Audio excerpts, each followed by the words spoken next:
welcome to another episode of Otra, por favor.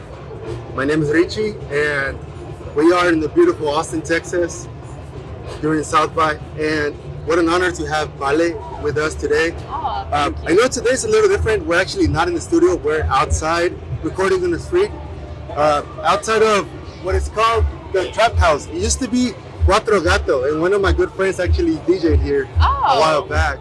Nice. But VALÉ, if you can introduce yourself and you can let us know where you're from, and also a little bit about like your genre of music that you play. Yeah. So my name is VALÉ. That is short for Valentina. That is my full name. I was born and raised in Barranquilla, Colombia. I moved to LA almost 3 years ago, 2.5 years ago. I'm 21. I'm a singer-songwriter, and I've been doing music professionally since I was 15, so about 7 years now. Okay. So yeah, it's my first time at South by Southwest and in Austin as well. So I'm really excited. Yeah. How's the city treating you? What's it like performing and being part of the extensive list of artists that South by provided this year? Yeah, I mean, it's great. It's a great honor. I know South by Southwest is a historic event as well, so it's really cool to be able to add this to my list of accolades. And yeah, just being around so much music, it's really cool too. Like everywhere I've walked around today has been like just some form of music. It's been really cool. So yeah, being a part of it has been really fun. Is it something you expected? Was it going to be as this big and all around the city, or? I don't really know. Honestly, that's a good question, because everyone was like, my parents were like, oh, how do you feel? Like what? I'm like, I don't know anything about it. Like anyone who would explain it to me, they're like, it's spread around the city in random places. And I'm like, okay, but like, how does that work? Like, it was very weird when they would explain it to me. So it's been cool to like see how it works. It's just, yeah, again, it feels kind of like a musical city. Yeah. Just like you're walking and you can go in here and there's something playing here and something completely different across the street, and it's really cool. Yeah. Yeah. So like the festival was actually to give a platform and also broader audience to not just known artists, but also up and coming artists. Artists are trying to get their name out there. They're trying to perform in front of bigger crowds. So, thanks for South by for creating this. I know you guys are traveling. You're from LA at the moment? I'm based out there right now, yeah. Okay. And can you tell us a little bit about your childhood?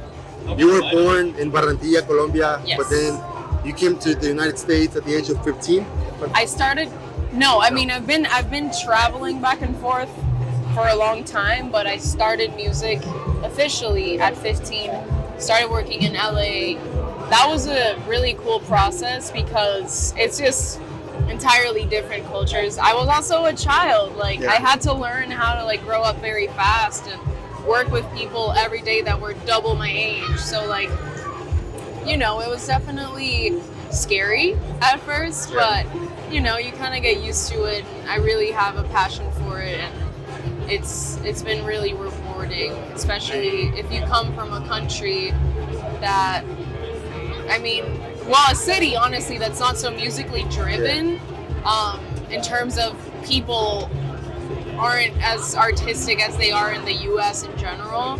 So I was kind of doing something very brave by leaving and doing music and not going to college and all this stuff. So in general, it's been really a cool experience. Yes, it's a big move and it was hard to be away from family and all this stuff, but at the end of the day, it's what I really love to do, and it's been really fun so far. So I've been enjoying it. I'm glad. I think enjoying it is the big thing as a musician. If you don't enjoy it, then why do it? Yeah, 100%. Are you a musician? So no, I'm actually. We have a platform where we basically cover everything that has to do with culture, life, and football. Okay. So sometimes we're covering soccer games. This weekend we're covering the festival. A little bit of everything. Anything that has to do with storytelling. Bringing stories to our platform so people can hear about them. People can know not just the artist and their music, but also their why are they doing the music. Totally, yeah. So, I mean, it's a special thing to do for sure. It's storytelling is a big art form. I mean, songwriting is a storytelling form, yeah. obviously. So like, we're on the same wavelength there. Right. Yeah. And talk like a little bit about, you going back and forth from Barranquilla to LA. How's that been like for you growing up, but also in your music? Because it's bilingual, so Yes. and you can talk Spanish here if you want. Oh yeah. But how's that blending both cultures been in your career, your songwriting? How has that been able to give you a better perspective? Yeah, I mean, like, Spanish at first, I started making music 100% in English. Okay. I don't know why. I think I just have always been influenced by American pop, R&B, all this stuff. So I decided to go down that route. And throughout the years, I have been slowly but surely like experimenting with Spanish because, you can talk like super romantic, like, oh, la rosa de la cosa del árbol, me encanta tu sonrisa hermosa. Like, I don't want to talk like that. Like, that's not how I talk. Barranquilla is very like relaxed in the way that we speak. Like, I can just say things in a completely different way. Yeah. So like the EP that I dropped last year, I used words like arrebatado, which is like a slang word from my city. It just means like you're loose and you're fun. Like, and in that song I use a bunch of like slang words from my hometown. So it's been like learning how to incorporate all that stuff without it being like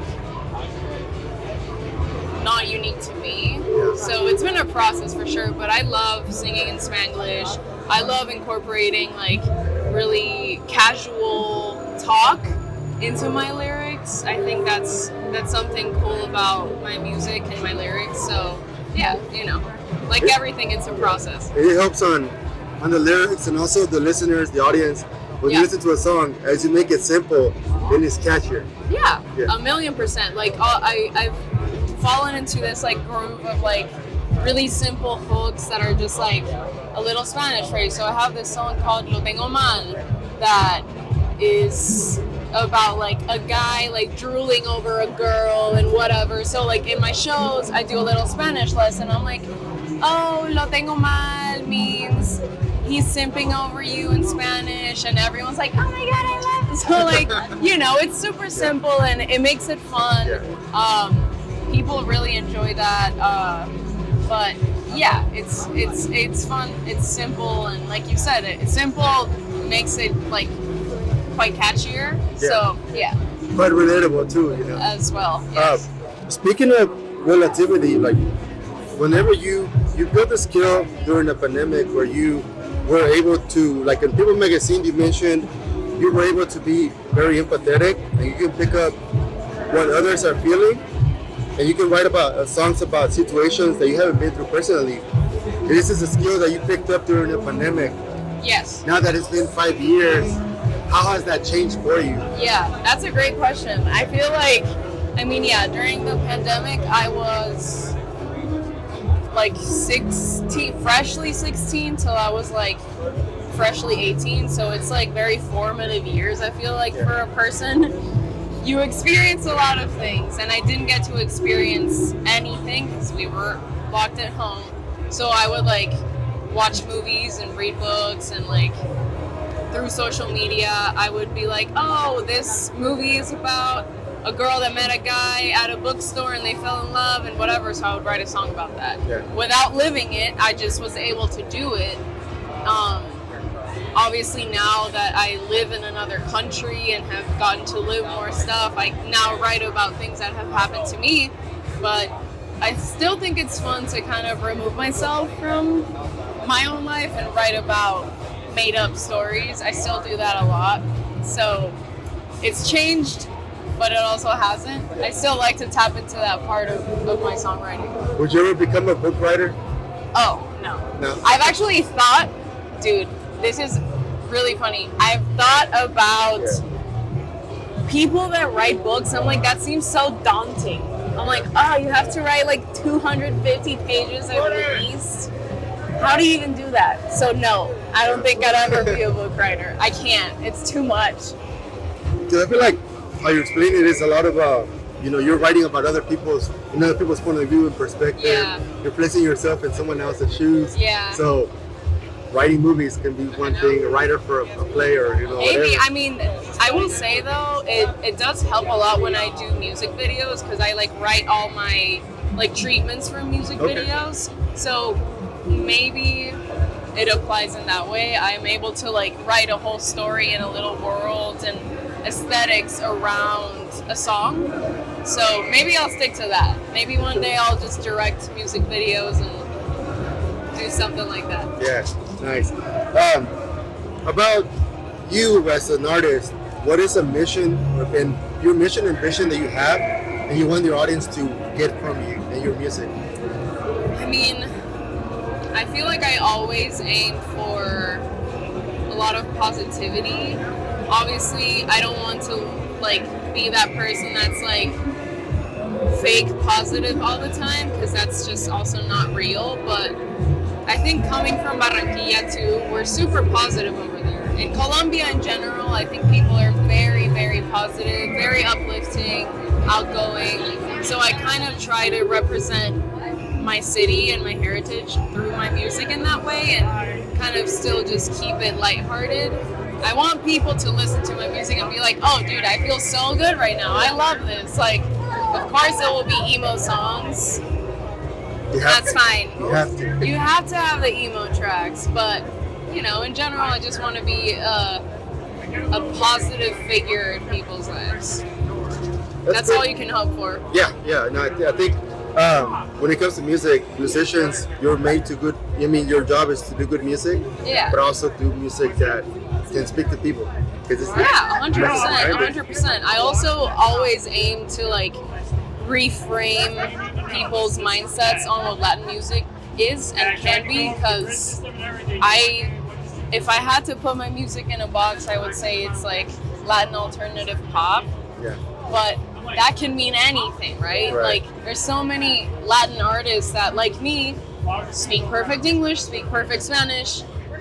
That's still a Latin act, so like I always strive to like change people's mindsets. Like, I love Bad Bunny and I love J Balvin and Karol G, but like that's not what we all are. And I want people to like think of Latin music in a more broad way, because it is so broad. Like, how many genres of Latin music are there? So subgenres. Yeah, there's a lot. So many. So like, you can ask whoever on the street right now, like, what do you think of Latin music? And they can be like, Bad Bunny. If you ask another person, they're like, oh, Mexican, regional Mexican music, like Peso Pluma. Like, I'm just working towards like earning a spot in that world, but still creating my own lane. So I guess that's another thing I stand for. Yeah. I think being authentic as an artist is true, because at first it might sound unique and like, man, like I was thinking of it, like whenever you have that mentality, it helps that you're not just a cookie cutter artist.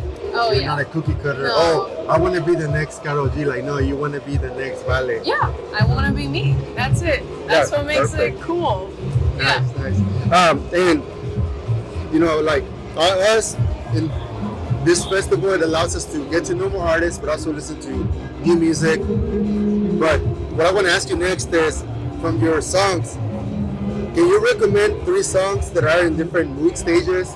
One when someone is happy, one when someone is sad, and also one when someone is mad. From my songs? Yes.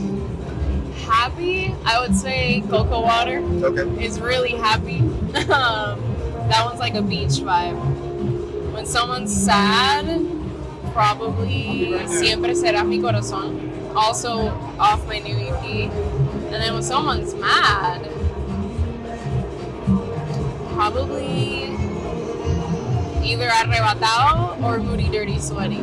Moody Dirty Sweaty. Yep. That sounds like I'm gonna have to listen to that next time. Hell yeah, you have to. It's such a great track. My mom would be like, what are you listening to over there? Moody Dirty Sweaty. Don't worry about it. Right now. Don't worry about it. Right. I should probably join me, so. Yeah. And before we go into their upcoming projects, that we always ask about mental health. Oh yes. As an artist, you create music to help people have a good time. Yeah. But what do you do personally to take care of that aspect and to take care of your mental health and just to be sane and be grounded? Yeah, I mean, I love being in the sun. That really helps me. I feel like, I don't know, looking in the mirror and being like I have some color helps me mentally a lot. I don't know if that's relatable to anybody because I feel like it's kind of weird. Yeah? You relate to that? I love winter weather for me is like so depressing. So, yeah, very depressing. I love that. I love exercise. I love to hate it, but it works. Like waking up and like going for a walk or like working out, it helps me a lot. I love drinking lots of water. I love food so much. What else? I love to cook. I think cooking helps me a lot with mental health. I'm just like in the zone. I think those things really is what keeps me in check. I also try to journal sometimes, but I've never been good with it. No. I'm like not consistent, but it helps me if I need to like brain dump. So those are the things. As long as you do it every once in a while, exactly, that's fine. It helps. Yeah, thank you for sharing that aspect. Yeah. And can you tell the audience and the audience and the camera which projects are going to have upcoming in the near future? Yes. So I'm about to drop 2 bundles of 3 songs this year, all new tracks. It'll be so great. First one's coming out in May, so stay tuned. I've been working on these songs for a long time, so I'm excited. I will be touring this year. I mean, playing South by Southwest. You know the vibes.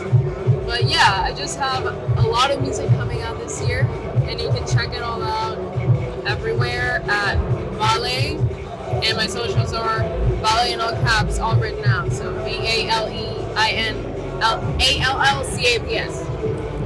Perfect. Well, thank you, VALÉ, once again. Thank you. And enjoy the city, enjoy South by Southwest. I will. And hope you have an amazing performance this evening. Thank you so much. Appreciate it.